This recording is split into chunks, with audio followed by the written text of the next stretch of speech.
Great Debaters Contest is brought to you by Safaricom M-Pesa.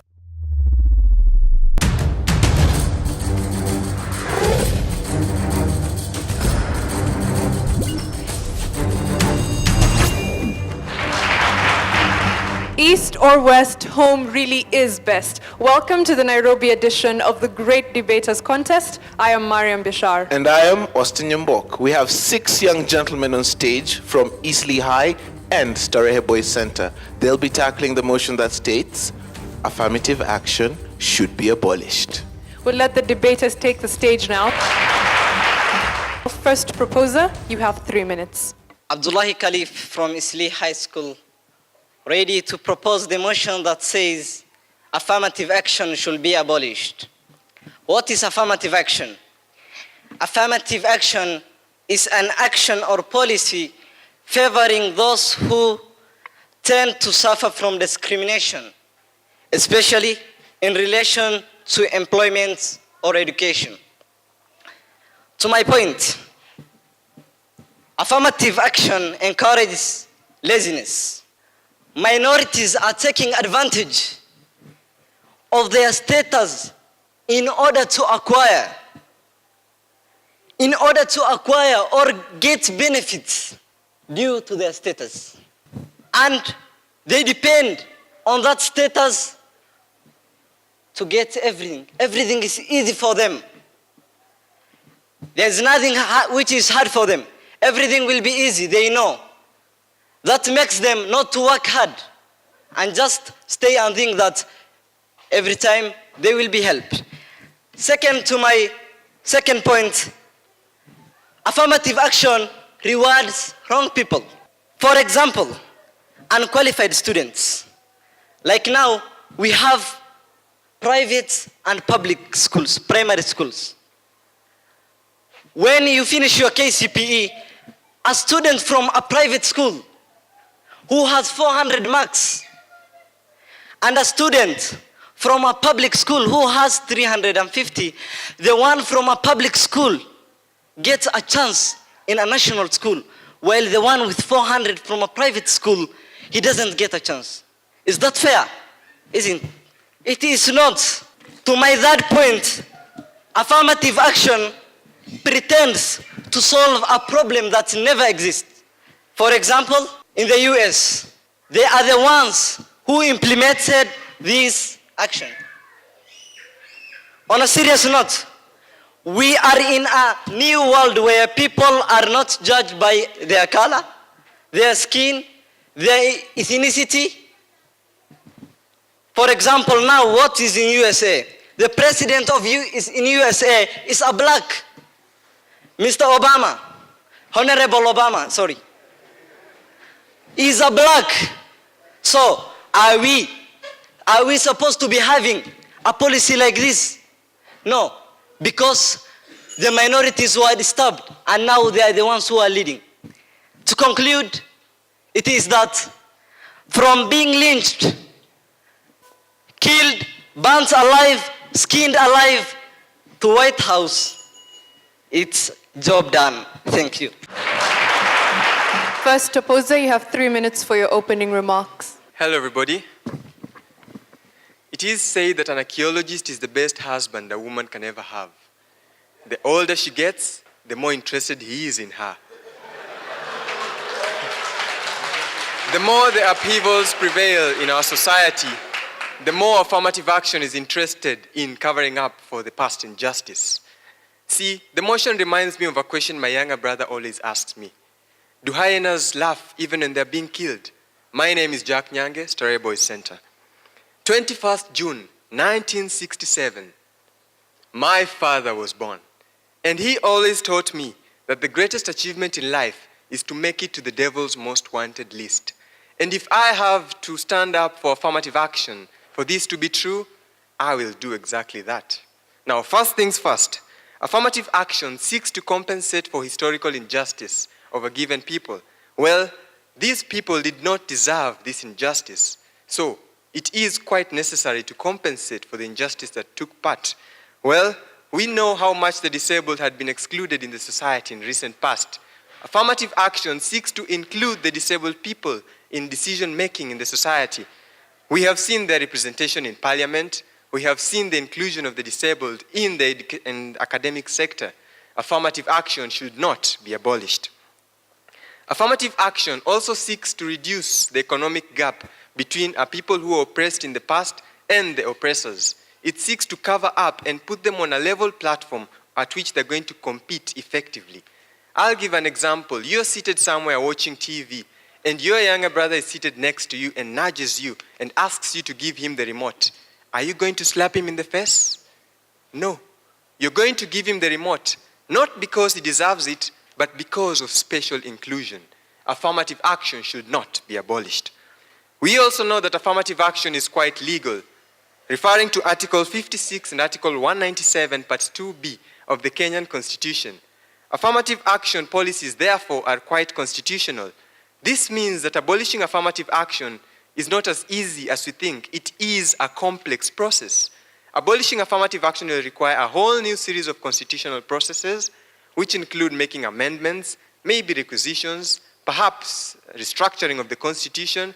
This will waste time which may be used in doing better things, like, say, making me president or something of the sort. See, again, remember that more than 2,000 people sat down to write the Constitution. These people saw the need for affirmative action in the society. Yet still, another 50,000 people got out of their homes and went to vote in the new Constitution. These people also saw the need for affirmative action. Don't you think by abolishing affirmative action, we are simply just demeaning the thoughts of these people? Affirmative action should not be abolished because affirmative action is like one big walking pimple. It's painful, ugly, but the manhood that comes with it is worth the toil. Thank you. We'll hear cross-examinations. Proposers, you have 3 minutes. I am Mohammed Ibrahim Mohammed from Eastleigh High School, ready to oppose this motion. And before I go down to my points, I had so many funny statements which were made by the first proposer. He said, going back to the Constitution and abolishing affirmative action is waste of time. Surely, when you are correcting yourself, are you wasting time? He also said it is there to compensate past discriminations. Then, when you have already compensated, do you continue to compensate? The answer is no. So, thank you. Going to my first point, affirmative action, why should it be abolished? It should be abolished because it devalues the person's accomplishments. Now, we have seen our girls, our sisters who are here now, very eloquent speakers, very seductive. Yani. When these hardworking girls, their achievement is devalued because of affirmative action. Guys, will that be fair? No, that will not be fair. So I urge you to oppose this motion with me. The second point, affirmative action leads to reverse discrimination. Why? How, you may ask? Let me tell you the answer then. Affirmative action leads to reverse discrimination because of what we are seeing in America now. The USA, a man called Alan Beck was rejected to be admitted in a medical university just because he was not just because he was not qualified, just because the slot for the minorities were not to be touched. So the slot for the majority were full. 16% which were remaining for the minorities were not to be touched. So this guy was rejected twice just because he's from the majority. Will that be fair? What will that gentleman do next? Suicide or something bad? Affirmative action. The not abolishing affirmative action perpetuates the fact that the affirmative action perpetuates the myth that the feminine or the girls or the women are inferior.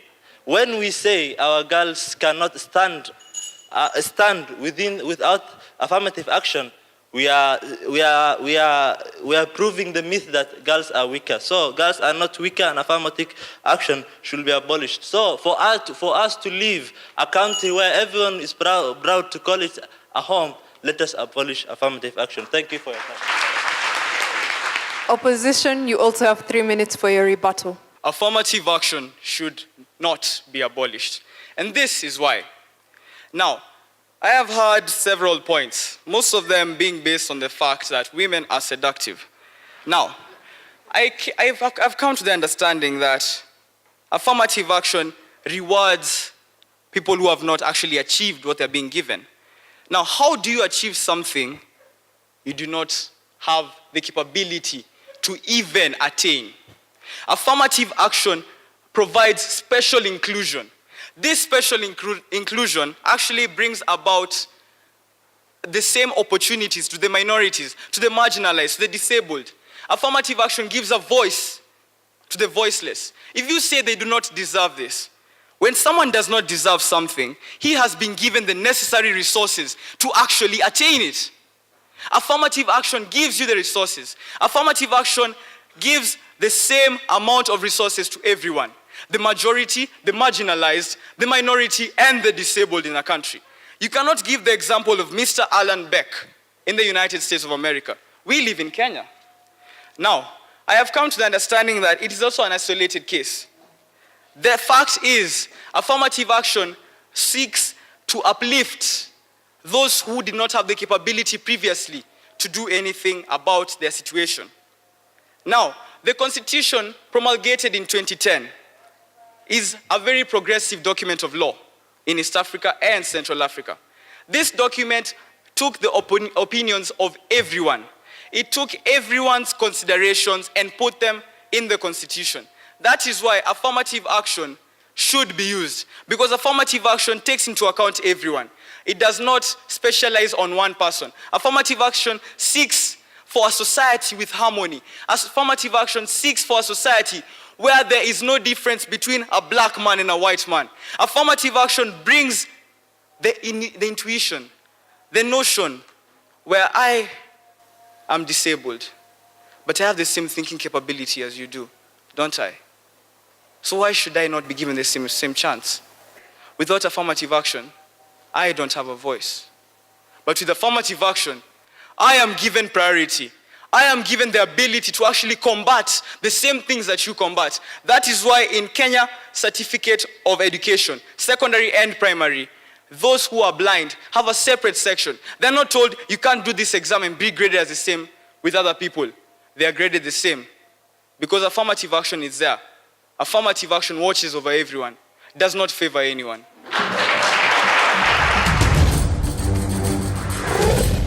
And I need motivation.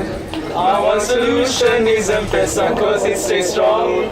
Hey, yeah. It is always there for me, right there. But money, all these other ones are tempting, but M-Pesa pays my fees, okay. Oh, I think that I found myself on M-Pesa. It is always right there when I need it. Take part in the M Challenge by sending your short song, rap, or poem about Safaricom M-Pesa on WhatsApp, and you could win 1,000 shillings in Safaricom airtime.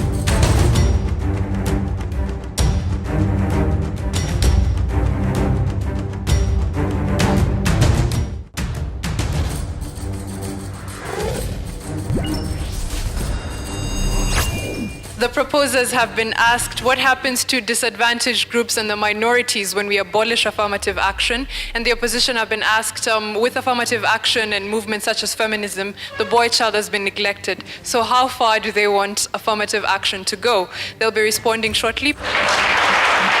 Proposer number 3, you have 3 minutes. My name is Vincent Junge from Eastleigh High School, and I'm here to answer a question.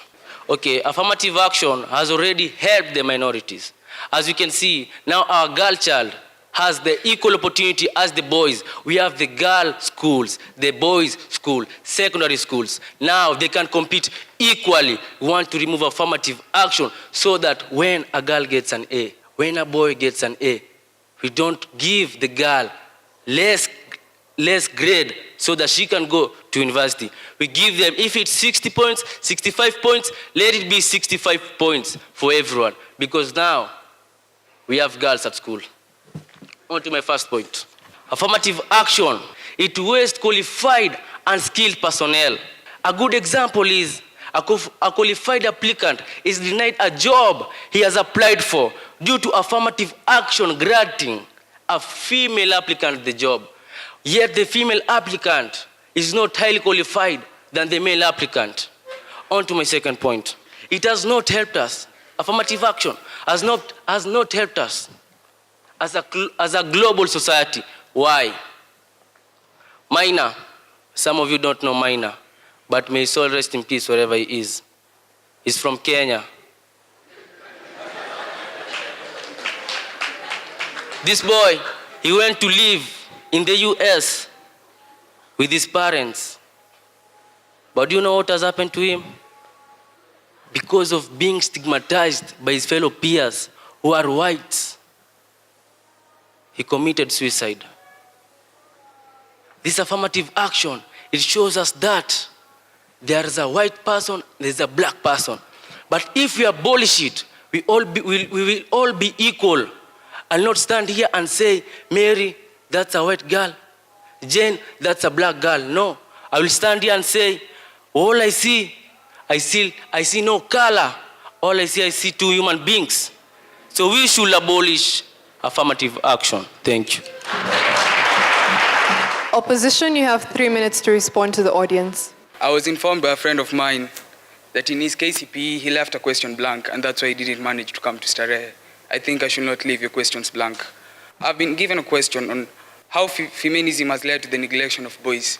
I think it is very clear. Affirmative action is an action that serves to reverse discrimination. It's not something that is meant to uplift one and leave one. If the boys are going to be neglected because the girls have been given opportunities, it tends to lift the girls to come on the same plane with boys to give a better source of competition. Question answered. Whites are greater than blacks. What a man can do, a woman can do better. Hypothesis. Disputable facts, right? What society calls stereotypes. Affirmative action serves to break stereotypes in the society. How do you say what a man can do, a woman can do better if the woman has not been given an opportunity? How do we say boys inside here can debate better than girls if we do not give these girls an opportunity? That's what affirmative action serves to correct.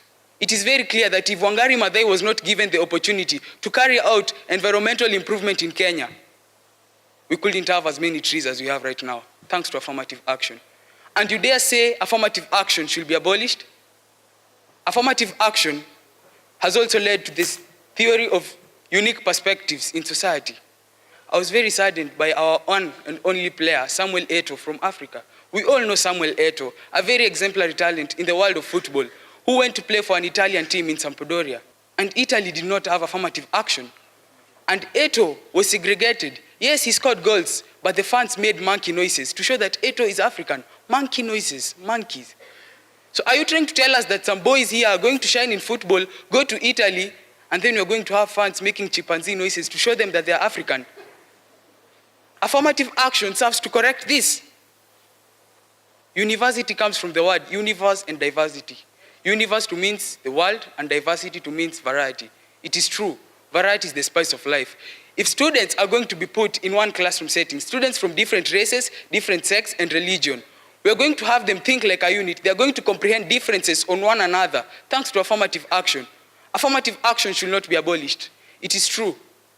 When people have had rejection experiences over the past, they tend to pull back into a kind of cocoon to avoid being rejected again. But if we make affirmative action a verb, not just a noun, if we make it a value to actualize and not just a sentiment, if we are consistent and sincere, then those who have been emotionally beaten up and have become gradually cynical tend to believe again. It is true. Rejection comes from the fear of being rejected. It's been my Lobo and Era to show them the reasons as to why affirmative action should not be abolished. Thank you.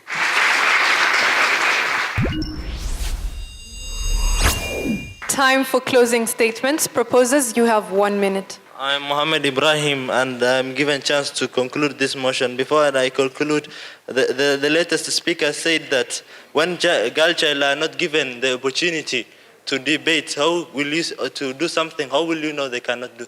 Are we not giving our girl child opportunity? Have you not seen girls debating here? Do they mean that we don't have a culture, we are not given, and we are not giving them opportunity? So to conclude, I don't have the cookies, but I have 2 papers. These 2 papers are not, I can, if I say these 2 papers, they are not equal, yes? But when I want to make them equal, what will I do? I will cut off this one. When I've cut off this one, they are equal, yes? So, will I continue cutting off this one? So, why should affirmative action continue while it has accomplished its goal? Simple and clear. Ladies and gentlemen, thank you. Ladies and gentlemen, I want a racist-free society, and that will be achieved by abolishing affirmative action. Thank you for your time.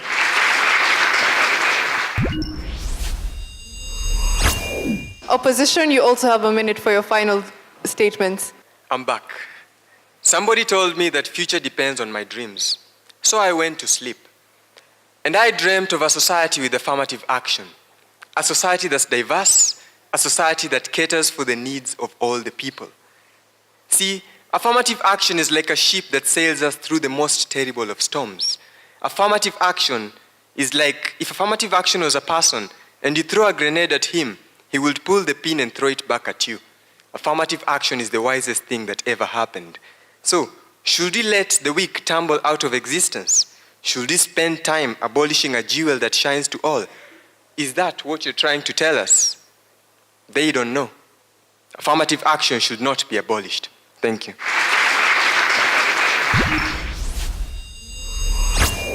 Eastleigh High, Abdullahi, Mohammed, and Vincent, I think it was also a fair attempt. At one point I said, we should frame our issues in a scholarly manner. Sometimes it helps, rather than framing them in a way that it can easily be emotive. For example, when you're making reference to girls and you say that they are seductive, I believe that was uncalled for comment. And if we only looked for a better way of framing our ideas, somebody can easily accuse you of objectifying women. The reasoning, again, possibly there was a problem somewhere, when you have a motion and you want to put across your arguments, there is a way in which you can convince people using facts and using well-thought-out ideas. At some point, I thought, your ideas are not really deeply, you didn't really think deeply about whatever thing you're going to say. It was almost a shallow argument. Not for all of you. I think, Vincent, you're a fairly good debater, and I took some time listening to you, but still, you can do something in order to improve your debating skills. It was a fair presentation, and I believe that there is something that we can do to improve ourselves as debaters.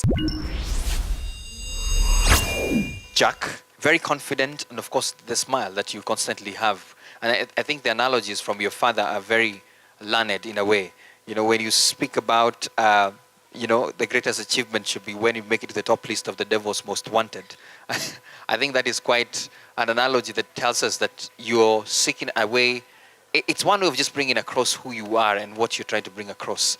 Excellent submissions. Victor, very confident as well. Good mastery of language, of course, also to Jack.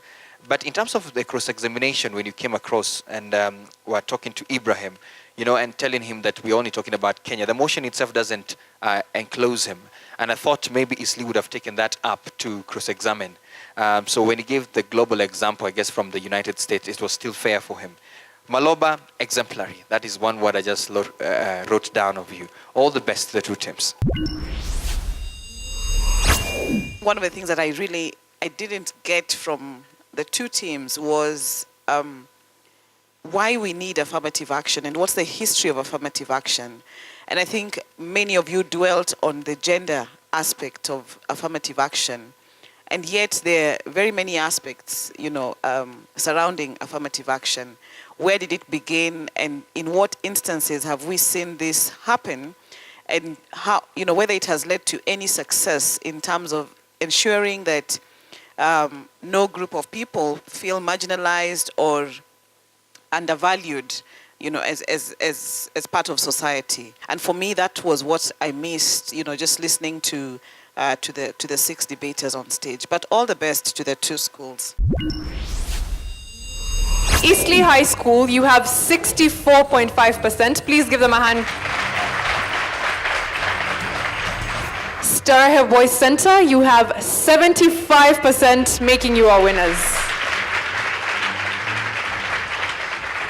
Congratulations to the two teams for such a spirited effort, and we'd like to send our gratitude to Safaricom M-Pesa and KBC Channel 1, and urge members of the audience and also those back home, follow us on Twitter at Great Debaters EA and all our other social media platforms. I am Austin Nyambok. And I am Mariam Bishar. Keep watching the Great Debaters Contest.